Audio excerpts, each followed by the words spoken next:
नमस्कार दोस्तों, हम बात करने वाले हैं विशेषण के बारे में। जो हमें पिछली वीडियो में हमने 3 एडजेक्टिव और नंबर के बारे में बताया था।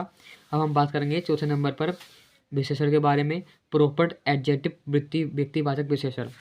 मैं आपको अच्छी तरह समझाऊंगा। वह एडजेक्टिव जो प्रॉपर नाउन से बनता है तथा किसी नाउन के साथ आकर उसकी विशेषता बनाता है, उसे प्रॉपर एडजेक्टिव कहते हैं। जैसे Japanese goods are very good. Indian army fought bravely. She speaks a Russian language. इन वाक्यों में जापानीज, इंडियन, रूसियन या प्रॉपर एडजेक्टिव हैं। यानी इसमें दोबारा पढ़ना। वे एडजेक्टिव जो प्रॉपर नाउन से बनता है तथा किसी नाउन के साथ आकर उसकी विशेषता बताता है, उसे प्रॉपर एडजेक्टिव कहते हैं। इसमें कोई एक विशेषता बताया जा रहा है, जैसे कि कोई विशेषता यानी खूबी। Japanese goods are a very good.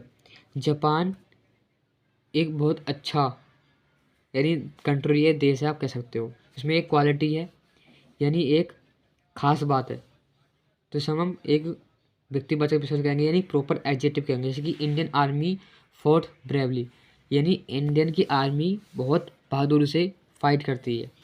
यह she speaks the Russian language, वह रूसियन भाषा में बोलती है। इन वाक्यों में जापानीज, इंडियन, रूसियन शब्द प्रॉपर एडजेक्टिव हैं। तो कुछ इस तरह ये आपको प्रॉपर एडजेक्टिव के बारे में हमने बताया है। अब बात करेंगे डेमोन्स्ट्रेटिव एडजेक्टिव, संकेतवाचक विशेषण। वह एडजेक्टिव जो अपने तुरंत बाद प्रयुक्त नाउन की ओर संकेत करते हैं वो डेमोन्स्ट्रेटिव एडजेक्टिव कहते हैं। दोबारा पढ़ लो। वह एडजेक्टिव जो अपने तुरंत बाद प्रयुक्त नाउन की ओर संकेत करें उसे डेमोन्स्ट्रेटिव एडजेक्टिव कहते हैं। जैसे the Apple is sweet, the girl is my sister. तो इन वाक्यों में this, that, that, those, the शब्द डेमोन्स्ट्रेटिव एडजेक्टिव हैं। तो आप देख सकते हो दैट, दोज, दैट, दिस। इन वाक्यों में ये कुछ इस तरह के डेमोनिस्टिक एडजेक्ट हैं। यानी डेमो होता है इनके अंदर एक। That the girl is my sister, ये मेरी बहन है। दैट यानी वह, तो इसमें एक ऑब्जेक्ट है यानी वो और किससे बात की जा रही है। ओके। छठे नंबर पर है विभागवाचक विशेषण। वह एडजेक्टिव जो किसी वर्ग के व्यक्ति अथवा वस्तु को अलग अलग दर्शाते हैं उसे डिस्ट्रीब्यूटिव एडजेक्टिव कहते हैं। यानी विभाग यानी बांटते हो अलग अलग। जैसे कि either camera can be use, every कोड barks, each winner got a prize. इन वाक्यों में ईच अदर, नेदर या एवरी शब्द डिस्ट्रीब्यूटर एडजेक्टिव हैं। नंबर 7 पर है इंट्रोगेटिव एडजेक्टिव यानी प्रश्नवाचक विशेषण। वह एडजेक्टिव जो किसी नाउन के स्थान पूछने के लिए प्रयोग किया जाए उसे इंट्रोगेटिव एडजेक्टिव कहते हैं। जैसे कि whose big is this bag this, what kind of boy is he, which umbrella is yours, which school is yours. यानी इसमें विच अम्ब्रेला इज योर्स, कौन सा अम्ब्रेला तुम्हारा है। इन वाक्यों में हुज, व्हाट, विच शब्द इंट्रोगेटिव एडजेक्टिव होते हैं। तो आप ध्यान रखना, बहुत सारे इसमें इंट्रोगेटिव में आपको बार बार प्रैक्टिस करनी पड़ेगी तभी आपको याद कर पाएंगे। और जितना हो सके लिख लिख के आपको प्रैक्टिस करनी पड़ेगी तभी आपको ये एडजेक्टिव याद होंगे। नंबर 1 पर है पोसेसिव एडजेक्टिव, अधिकारक सूचक विशेषण।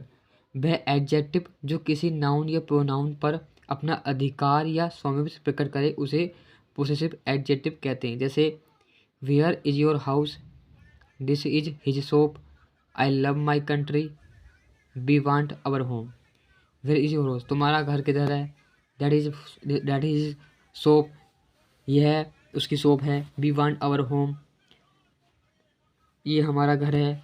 आई लव माई कंट्री, मैं अपने देश से प्यार करता हूँ। इन वाक्यों में योर, हिज, माई तथा अवर शब्द का प्रोसेस एडजेक्टिव होते हैं। नंबर 1 पर है 8वां एम्फेसिंग एडजेक्टिव, बल सूचक विशेषण। वह एडजेक्टिव जिसका प्रयोग किसी वर्ब पर बल देने के लिए किया जाए उसे एम्फेसाइजिंग एडजेक्टिव कहते हैं। जैसे this is very boy who won the competition, he saw it with his own ice.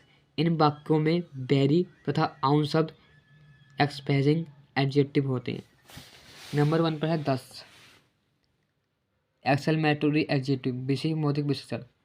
जब वर्ड का प्रयोग आश्चर्य प्रकट करने के लिए किया जाता है उसे एक्सक्लेमेटरी एडजेक्टिव कहते हैं। What a beautiful sight, what a fool you are, what an idea, what a fine kick. इन वाक्यों में वर्ड शब्द आश्चर्य प्रकट कर रहा है, यह था एक्सक्लेमेटरी एडजेक्टिव है। तो आई होप आपको ये 10 के 10 एडजेक्टिव सर्वनाम पसंद आए होंगे। तो प्लीज़ आपसे अनुरोध है, कृपया जो भी जितने भी स्टूडेंट हैं वो इसे लिख लिख कर प्रैक्टिस करें एडजेक्टिव को, तभी आप याद कर पाएंगे और इस तरह आप इंग्लिश में आगे बढ़ पाएंगे। मिलते हैं और अगले वीडियो में नए चैप्टर के साथ। अगला चैप्टर हम करेंगे 8वां चैप्टर स्टार्ट। तो प्लीज़ इस वीडियो को लाइक कर देना और इस चैनल को सब्सक्राइब कर देना।